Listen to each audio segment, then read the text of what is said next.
এজন্য ভাই আমার, আসো, এই জানাজায় তাড়াহুড়ো করে যাওয়ার জায়গা নয়।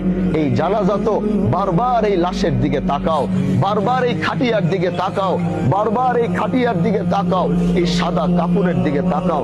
দেখো এই সাদা কাপড়ে কোন ধরনের সেলাই এখানে নাই।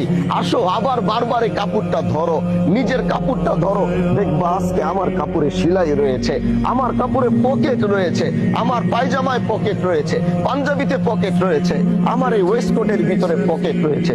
আসো তোমাদেরকে দেখাই, আজ যিনি কবরের দিকে রওনা হয়েছে সে কি নিতে পারছে এখান থেকে। দেখো একটা সাদা কাপড় নিয়েছে, কিন্তু সেই সাদা কাপড়টারও কোনো রং ঢং নাই, কোনো আকার ধরন নাই, কোনো কালারিং নাই। দেখতে সুন্দর লাগবে, রং হবে, দেখতে ভালো লাগবে না, একটা স্লিম সাদা কাপড় চলে যাইতেছে এখান থেকে। আসো আসো যুবক, এখান থেকে শিক্ষা নিয়ে যাও।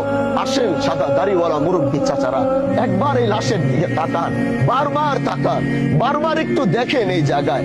এখানে যে আপনি আসবেন না এটার গ্যারান্টি আপনাকে কে দিয়েছে? উনাকে কবর দিতে দিতে আরেকজন যে এখানে আসবে না এটার গ্যারান্টি তো নাই। এজন্য মৃত্যু এমন এক জিনিস যেটার থাবায় পৃথিবীর অস্তিত্ব হিলে যায়। এজন্য ভাই আমার, যত বড় হও, যত বড় নেতা হও, যত বড় ব্যবসায়ী হও, যত বড় ব্যক্তিত্ব হও, মৃত্যু থাবা থেকে নবীরা বাঁচতে পারে নাই, তুমি আমি সলিমুল্লাহ কোনোদিন বাঁচতে পারবো না। এজন্য প্রতিটা জানাজা থেকে মৃত্যুর প্রস্তুতি নিয়ে তারপরে বাড়িতে যাও, প্রতিটা জানাজা থেকে কবরে যাওয়ার প্রস্তুতি নিয়ে তারপরে বাড়িতে যাও। আল্লাহ যেন আমাদেরকে এই মৃত্যুর প্রস্তুতি নিয়ে যেন কবরে যাওয়ার তৌফিক দান করে। ভাই আমার, মনটা নরম করে ফেলেন, দিলটা নরম করেন।